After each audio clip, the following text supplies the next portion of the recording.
मध्य प्रदेश विधानसभा में मानसून सत्र के पहले दिन ही सरकार ने मध्य प्रदेश समान नागरिक संहिता यानी यूसीसी बिल पेश कर दिया है। मंत्री गौतम टेटवाल ने जब पटल पर बिल रखा तो विपक्षी दल की ओर से जमकर हंगामा किया गया।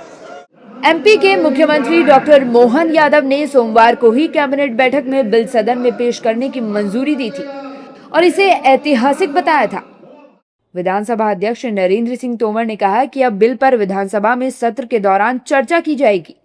बिल पेश होने के बाद बीजेपी नेताओं ने क्या कुछ कहा, पहले आप उन्हें सुनिए। जनसंघ के जमाने से ही जो प्रमुख मुद्दे थे कांग्रेस के खिलाफ, उसमें से धारा 370, 35 से अयोध्या में भगवान राम का मंदिर, नागरिकता संशोधन कानून और समान नागरिक संहिता, ये वो मुद्दे थे जिस मुद्दों को लेकर जनसंघ की स्थापना हुई। फिर भारतीय जनता पार्टी ने उसको आगे बढ़ाया। तो आप देखें कि भारतीय जनता पार्टी का जब सरकार आई और जनता ने आशीर्वाद दिया तो एक एक करके उन सारे जो मुद्दे थे उसका समाधान हो रहा है। देखिए, भारत सरकार आदरणीय प्रधानमंत्री नरेंद्र मोदी जी, आदरणीय गृह मंत्री अमित शाह जी की प्रेरणा से पूरे देश में वायुमंडल तैयार हुआ है। आज मध्य प्रदेश सरकार यूसीसी का बिल मध्य प्रदेश के हाउस में लेकर आएगी और पास भी होगा। कांग्रेस केवल इस बिल का इसलिए विरोध करना चाहती है कि कांग्रेस हलाला जैसी कुप्रथाओं को बढ़ावा देना चाहती है, मुल्ला मौलवियों से दहशत में रहना चाहती है। पहले भी शाहबानो प्रकरण में जब शाहबानो जीती थी तो कांग्रेस के प्रधानमंत्री राजीव गांधी ने उस प्रकरण को, सुप्रीम कोर्ट के प्रकरण को सदन में ले जाकर बदला था। इसका मतलब कांग्रेस मुस्लिम महिलाओं के साथ भेदभाव करना चाहती है, उनको बेइज्जत करना चाहती है। यूसीसी कल हमने कल यूसीसी बिल कल हमने कैबिनेट के माध्यम से विधानसभा की ओर अग्रेषित किया और आज विधानसभा में वो टेबल हुआ है। जल्द से जल्द उसको हम पारित करेंगे। ये इस देश के भविष्य के लिए और खासकर महिलाओं के हितों के लिए बहुत आवश्यक है।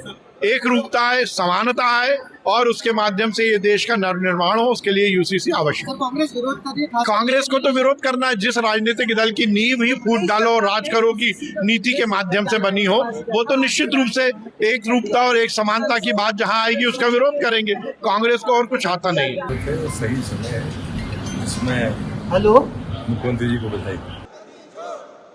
जबकि विपक्षी पार्टी कांग्रेस इस बिल का विरोध कर रही है। कांग्रेस कह रही है कि बीजेपी ने सब कुछ बिना बताए किया है और कांग्रेस उसका विरोध करेगी। मध्य प्रदेश प्रदेश है या कोई देश है? मध्य प्रदेश तो भारत का हिस्सा है और भारत के हिस्से में भारत का संविधान चलता है, गणराज्य का संविधान चलता है। मध्य प्रदेश में कोई अलग संविधान तो चलता नहीं, ना उत्तराखंड में चलता है, ना असम में चलता है। लेकिन भारतीय जनता पार्टी वाले राज्यवार यूसीसी क्यों लाते हैं? यूनिफॉर्म सिविल कोड कहां से हो गया? देखिए, पहले तो ये चोरी से टेबल हुआ क्योंकि आज की कार्य मंत्रणा में ये नहीं, कार्य सूची में ये नहीं था और अचानक सप्लीमेंट्री लाए। सप्लीमेंट्री का भी अक्सर ये देखा है हमने जब तक आज तक कि सप्लीमेंट्री की कॉपी भी पहले दी जाती है, कॉपी भी नहीं दी गई, लैपटॉप पे लोड भी नहीं किया गया और एक साथ कई विधेयकों के साथ यूसीसी पेश कर दिया। तो ये साफ मंशा है, जो आदिवासी और एससी वर्ग के साथ धोखा करने वाला काम है, हमारा कंधा इस्तेमाल करके उनका आरक्षण खत्म करना है। ये बात कल भी सामने आई थी कि यूनिफॉर्म सिविल कोड को लेके कल कैबिनेट ने मंजूरी दी है। लेकिन आज जो हम ये चर्चा कर रहे हैं, विचार कर रहे हैं कि आज जब पूरे देश का युवा धरने पर बैठा है, आक्रोशित है, देश का युवा शिक्षा मंत्री का देश में इस्तीफा मांग रहा है, तो आखिर क्या कारण है कि यहाँ मध्य प्रदेश में हम यूनिफॉर्म सिविल कोड की बात कर रहे हैं? माननीय मुख्यमंत्री जी अनेकों भाषण में हिंदू मुस्लिम बात कर रहे हैं। क्या वो पुनः प्रयास कर रहे हैं सांप्रदायिक भेदभाव हो, तनाव हो? मेरा इसमें एक ही विषय है कि आज देश का युवा मांग करता है यूनिफॉर्म सिविल कोड की नहीं, यूनिफॉर्म एजुकेशन कोड की। आपको बताएं तो यूसीसी बिल का ड्राफ्ट सुप्रीम कोर्ट की पूर्व जज जस्टिस रंजना प्रकाश देसाई की अध्यक्षता वाली 7 सदस्यीय समिति की सिफारिशों के आधार पर तैयार किया गया है। इस समिति का गठन 27 अप्रैल 2026 को किया गया था।